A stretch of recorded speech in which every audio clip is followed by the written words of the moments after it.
Here's how we use the mini split in real life, I guess. It's early morning in Baja. It's cold out there. Okay, it's not that cold, but sorry for those of you in the northern countries. It's 46 outside. Feels cold to me. Basically, those are the numbers for me maintaining about 72 degrees inside. We're going to talk about air conditioners. There's no doubt we all know why we might want one, but why a mini split? Main two reasons are they are efficient and they have inverter technology, which allows them to blow softly when needed and not just come on and freeze you out and go off. And you can't put a mini split on a camper without supporting systems with some minimum requirements. Those minimums can differ greatly depending on many factors. Where will you spend most of your time? Someone in the Pacific Northwest is going to have a very different setup than someone who lives in the Southwest. Maybe your lifestyle requires that you drive every day. If so, you could get a larger or second alternator for charging a big battery bank. What about insulation? I have a friend building a bus with 8 inches of insulation. He will be so efficient that he will use almost zero power to keep his vehicle comfortable. Most of us hope to do a little bit of all these things. If that's the case, I suggest this. Get as much of each of these that you can afford in this order. Batteries first. Nothing works without having some stored electrons. Check links in the description for my favorite batteries to date, along with other parts and info. Second, I've always been a strong advocate of putting as much solar on the roof as real estate will allow. Panels are relatively cheap and you can't have too much wattage.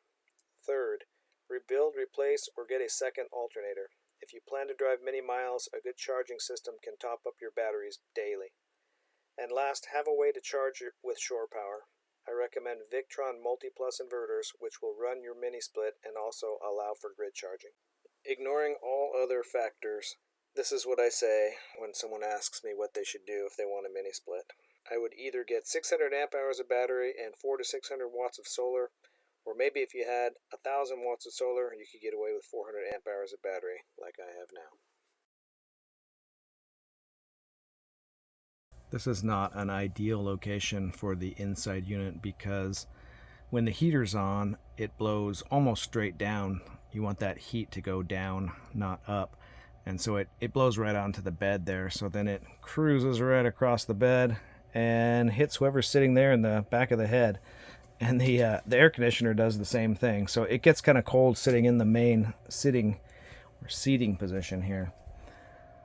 So an ideal place would be right up here on this wall, but unfortunately I have too much going on there. But if it was there, it would be able to blow that hot air right down onto the floor, and it would blow that cold air right onto the fridge and not right into a person. Now, having said that, it still works fine, and it's kind of cool when you turn the heat on in the morning before you get up, because it does heat up the feet.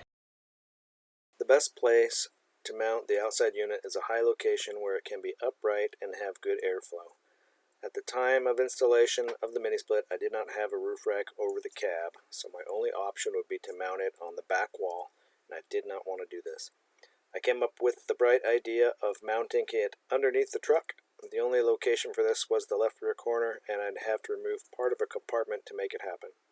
The real unfortunate part of this idea is that the compressor in the mini split needs to be in an upright position to get proper oil. If you mounted this outside unit on its side, the compressor would quickly burn out.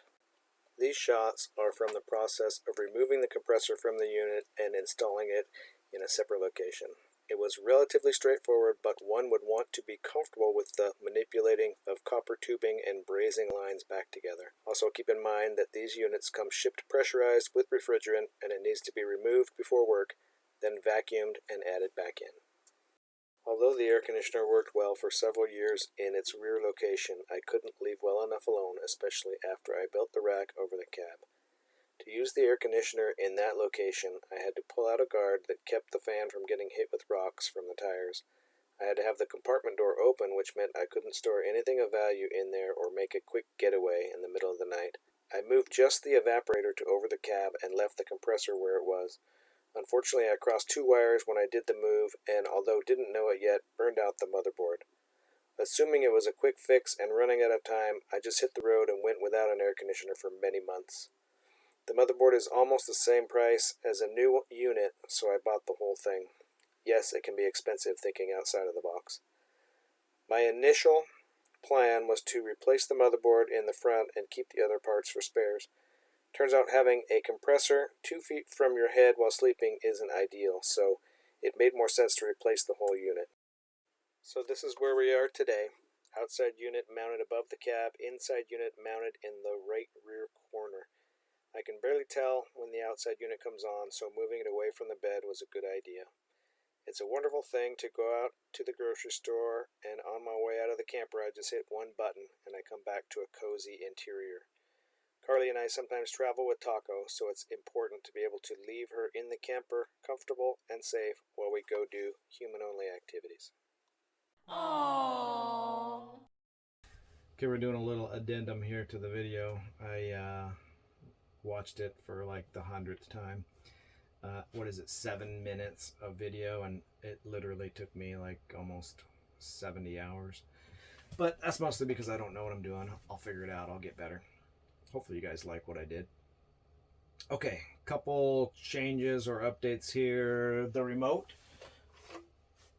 for the Pioneer. This is one of the reasons I like the Pioneer mini split, is it has a follow me feature, and that allows this remote to become the thermostat rather than that unit, and it makes it work much more efficiently in a small space. So I highly recommend that. Also, turbo mode, that's a good one because you can blast that air and cool the place down relatively quickly. I think most of the mini splits will have definitely a remote, and it'll have these features, but a couple of things I really like about it. Beware with your BTUs. Don't get 20,000 BTU mini split because you think it's gonna keep you colder in the hot weather, something like that. That'll just come on, blast freezing cold air, go off, go on. It'll cycle a bunch. So you want to have one that's smaller. The Pioneer is a 9,000 BTU, and that seems to be pretty good for this small space. So there are some 12 volt systems out there now.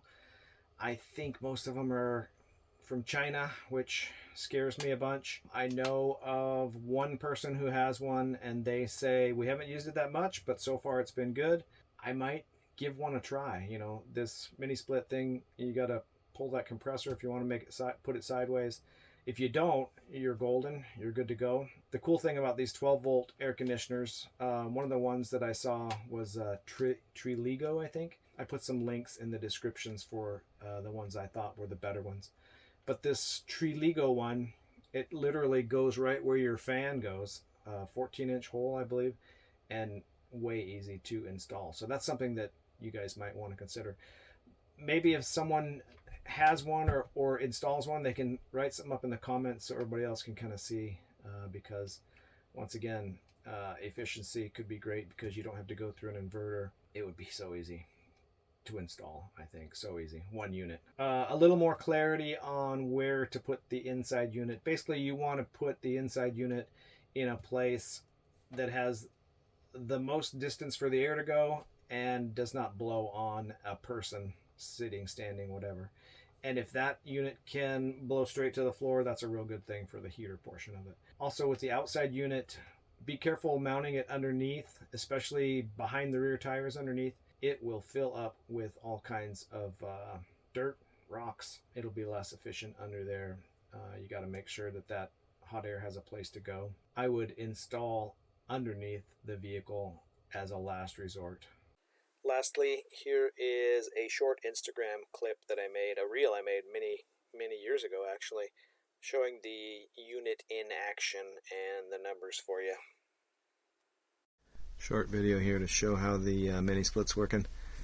It's on 79 because it gets too cold in here actually if it's much lower than that. So it's 72 inside and 87 outside. And there are the numbers. We're making 950 watts and we're only using 370. So mini split's working out pretty well. And what's the other thing? A drain tube. Jeez, why is this so hard? It will fill up full of. I think we're done.